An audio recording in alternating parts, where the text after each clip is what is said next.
nos incohérences ou l'échec de notre système? Nous voulons tous plus de démocratie, de liberté, de reconnaissance, d'argent et moins de pouvoir au-dessus de nous, or nous nous groupons de plus en plus pour faire pression sur le gouvernement et obtenir plus de celui-ci pour satisfaire un besoin individuel extrapolé à celui de groupe pour justifier la démarche que nous estimons légitime.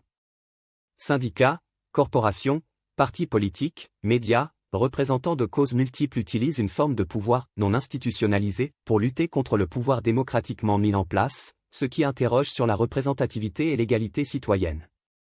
Certains auraient plus de pouvoir à se faire entendre que d'autres et obtenir forcément plus de la société.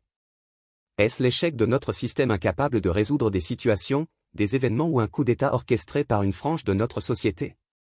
Manifestations sur la voie publique, pétitions, occupation de l'espace médiatique, grèves, actions symboliques relayées par les médias, pourquoi certaines et pas d'autres, blocages, moyens de pression divers, le citoyen est en permanence manipulé par des revendications plus ou moins sincères, justes, honnêtes et dont il n'a pas les moyens de vérifier la légitimité, manque de temps, technicité des sujets, multiplication des revendications, absence d'informations sérieuses et complètes de la part des médias plus orientés vers l'émotion et le spectaculaire.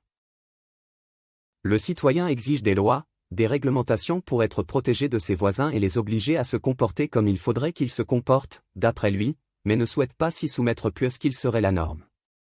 Pour se faire élire, les politiques promettent des lois pour protéger la société, la faire avancer dans une direction mais sans se soucier des aspects pratiques, techniques, financiers et des conséquences quotidiennes pour les professionnels ou les citoyens. Les lois, les règlements sont devenus des boutons sur lesquels on appuie sans vérifier les paramètres de faisabilité. L'empilement des lois et l'asphyxie occasionnée par les nombreux règlements truffés d'exceptions rendent l'exercice du pouvoir compliqué et freinent l'activité économique, tout en masquant les causes fondamentales des réalités qui apparaissent.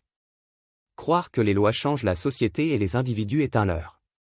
Ce n'est pas le mouvement MeToo qui change les rapports hommes-femmes mais le changement à l'œuvre depuis plusieurs générations dans ces rapports qui engendrent MeToo.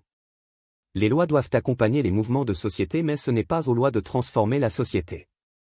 Dans la complexité des interactions, des revendications, les réponses oublient toujours les bases incontournables qui sont à l'origine des problèmes.